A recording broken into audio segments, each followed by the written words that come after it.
नमस्कार, मैं हूं आपके साथ ज्योति कनौजिया और आप देख रहे हैं वॉइस ऑफ हाउस। आइए नजर डालते हैं खबर की ओर। पीएम मोदी बोले, कांग्रेस के घोषणा पत्र में मुस्लिम लीग की छाप, 3 तलाक की कुप्रथा का किया अंत।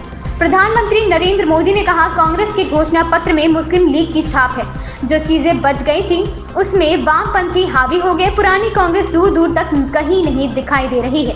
जिन सीटों को कांग्रेस अपना गढ़ मानती थी उन सीटों पर भी उम्मीदवार उतारने की हिम्मत नहीं हो रही है। कांग्रेस जिसको टिकट दे रही है वहां अगले दिन कांग्रेस छोड़ दे रहा है। उन्होंने कहा कि सपा को हर घंटे अपने उम्मीदवार बदलने पड़ रहे हैं। इन लोगों को उम्मीदवार नहीं मिल रहे।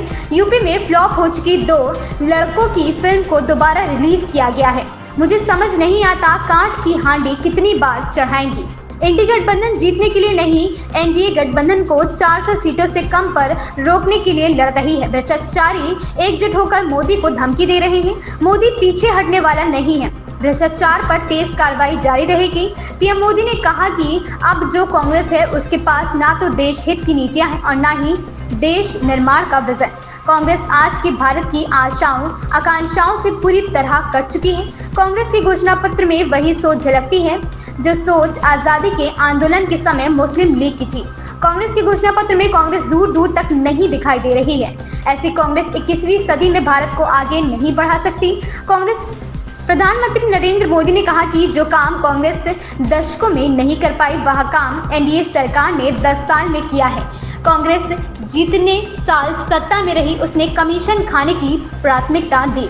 मोदी ने कहा कि भाजपा सरकार ने 3 तलाक की कुप्रथा का अंत किया, कड़ा कानून बनाया, मुस्लिम बहनों के हित में काम किया, उनकी गरिमा को पुनः स्थापित किया। इससे सिर्फ मुस्लिम महिलाओं का भला नहीं हुआ बल्कि पूरे परिवार का भला हुआ। महिला के भाई को, पिता को, माँ को चिंता रहती थी कि दामाद नाराज हो गया तो वह 3 तलाक दे देगा। 3 तलाक का कानून खत्म करके सिर्फ मुस्लिम महिलाओं को नहीं पूरे मुस्लिम परिवार को हमने बचा लिया। इसके लिए आने वाली सदियों तक मुस्लिम बेटियां मोदी को आशीर्वाद देती रहेंगी। ऐसी खबर से जुड़े रहने के लिए आप देखते रहें voice of house. Latest update से जुड़े रहने के लिए हमारे चैनल वॉइस ऑफ हाउस को सब्सक्राइब करें, लाइक करें और बेल आइकन दबाना बिल्कुल ना भूलें।